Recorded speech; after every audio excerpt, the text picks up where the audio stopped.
Alors on vient évidemment en soutien à l'amendement qu'a défendu Madame Sass, parce que MaPrimeRénov', on va avoir une discussion assez longue dans cet hémicycle, on a eu une déjà assez longue en commission, est un dispositif qui est pour le moment absolument dysfonctionnel. C'est basé sur la politique du chiffre au lieu d'être une réelle planification de la rénovation thermique du bâti. Donc cette fois-ci, pour la rénovation énergétique des bâtiments, vraiment mettons-y un petit peu plus d'investissement. Le défi qu'on a sur le logement et ce que ça pourrait faire baisser comme part d'émission est absolument incroyablement élevé. Et donc je vous invite à voter cet amendement. Qui est pour le 1400 ? Qui est contre ? Il est adopté. 2200.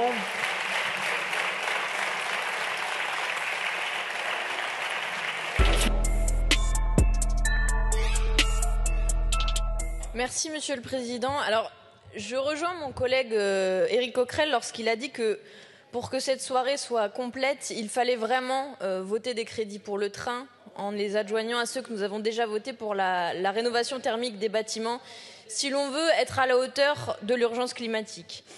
Alors, ça a été dit par plusieurs de mes collègues, cet amendement le dit aussi, il nous faut et un pôle public du ferroviaire pour maîtriser l'ensemble du réseau et des investissements massifs dans le ferroviaire, puisque les 10 000 kilomètres de petites lignes sont aujourd'hui absolument en état d'urgence. C'est la moitié d'entre elles qui subissent des ralentissements à cause de l'infrastructure qui est dégradée et une trentaine d'entre elles qui a fermé depuis 10 ans.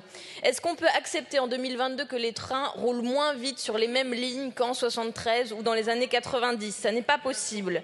Les cheminots doivent ralentir parce que les voies sont dégradées et comme l'a dit Yves Crozet qui économise des transports, ça nous coûte un pognon de dingue parce qu'on ne finance pas assez l'investissement que le réseau vieillit. Donc évidemment, je vous invite à voter ces crédits. Le scrutin est ouvert. Le scrutin est clos.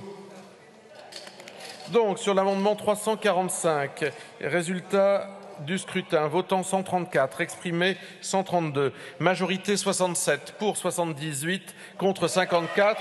L'Assemblée nationale a adopté cet amendement. Qu'allez-vous garder des crédits que nous avons votés ce soir ? Qu'est-ce que vous allez...